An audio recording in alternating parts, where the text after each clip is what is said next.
To Save a Hobbit by Random Plot Bunny. Chapter 8.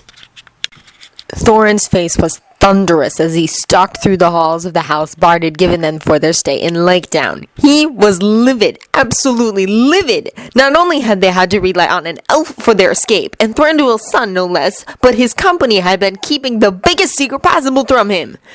Bilbo was sick, dying. His hobbit was dying. Silently slipping into Bilbo's room, Thorin stood over the small man and watched him sleep. How had he not noticed? How had things progressed this far without him seeing it? And most distressingly of all, how had he not realized how in love he was with the small man until this moment? And that was what caused him the most pain now, knowing that his love, his Bilbo, would die soon. Whether through dragon fire or illness, his little love would die. Slipping out of the room as silently as he had entered, and leaving no trace that he had been there at all, Thorin headed to his own room to do some much-needed thinking.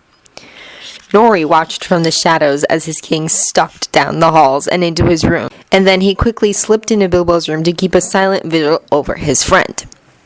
They had arrived in Laketown just that day, and the exertions from the long captivity, the escape, and getting here had almost been too much for the small man's body to take. "Nori!" The quiet voice from out of the darkness startled the thief from his bored musings. He didn't think that he would ever get used to voices coming from thin air. "Bilbo, what's wrong? You were here only yesterday. Has something happened?" Trying to keep his voice low so as to go unheard by the sharp-eared guards, Nori couldn't quite keep the note of panic out of his voice. What if something had happened to one of his brothers? "It's all right, Nori. Everyone is fine. I just need to talk." But it wasn't until the small man removed his ring and became visible that the dwarf relaxed. "Well?" Resuming his air of indifference, the tri-haired dwarf leaned back to listen to what his friend had to say. "I've found a way out of the palace."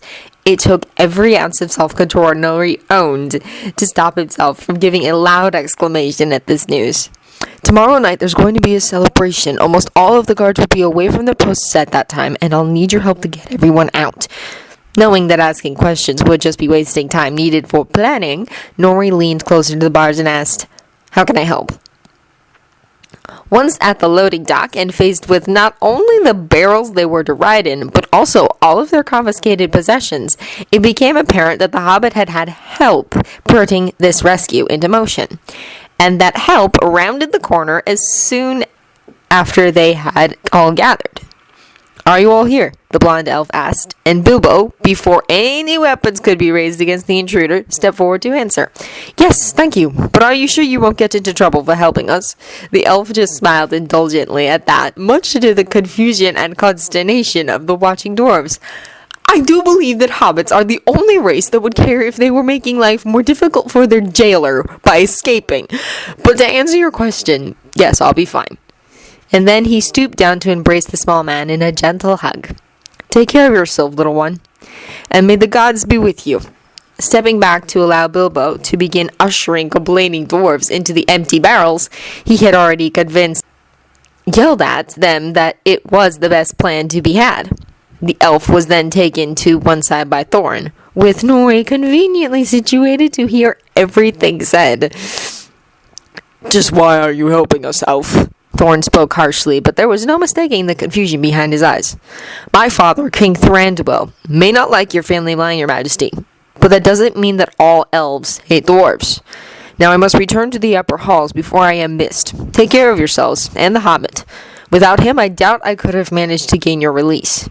And with that, the tall elven prince, Nori corrected himself, left the company to sort themselves out. A short time later, everyone was in a barrel. Everyone but Bilbo and Nori, that is. The thief had quickly realized that there was no way for someone to seal themselves into a barrel, and so had made sure to be the last one in order to force the issue with Bilbo. "Get in." "No." "Yes. I will not have you risking your life more than you already have." "I'm fine." "You can barely stand." "I'm fine." And that shout started a painful sounding coughing fit, the worst Nori had ever seen. Obviously not. Picking the weakly struggling man up, Nori deposited him into a barrel and sealed it shut. Slipping on the ring he had pickpocketed from his friend, he shuddered. How did Bilbo stand to wear this for so long, he thought. It feels like enchanted gold, but gold that is seen and caused death, he realized, and decided to give it back at the first opportunity. He really didn't like the way it felt. Traveling atop the barrels down the river was an experience that he could have lived without, but it soothed him to know that Bilbo hadn't been forced to endure it. Once landed, he started opening the casks as fast as he could.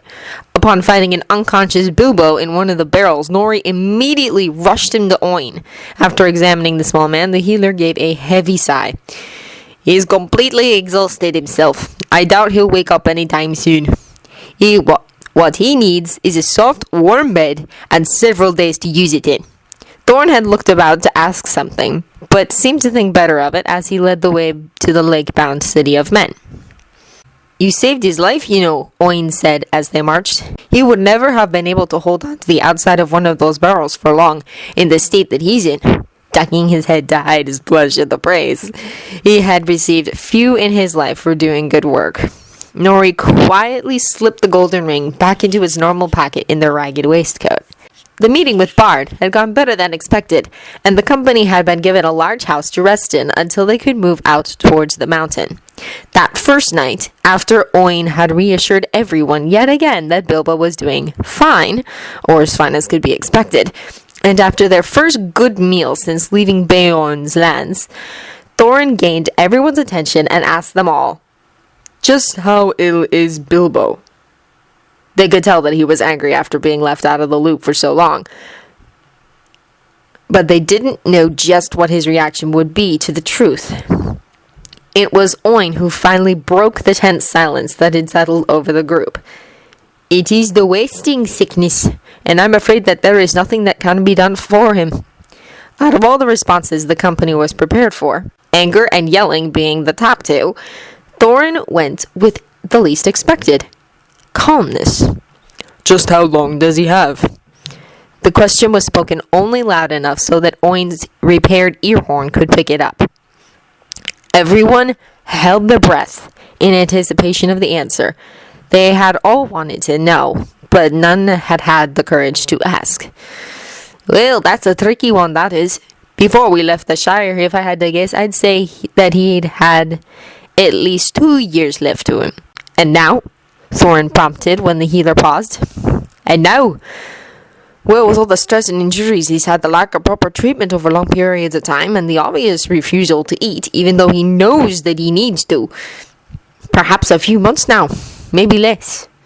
In the sudden stillness of the room, Thorin's next word resounded like a thunderclap. "He'll stay here then. I won't force him to go further than this." If the silence before that sentence was deafening, then the noise after was maddening. Every dwarf yelling, each one louder than the next, each one trying to convince their leader of why that would be such a bad idea. "Quiet!" As silence finally came around, Thorin turned to Balin.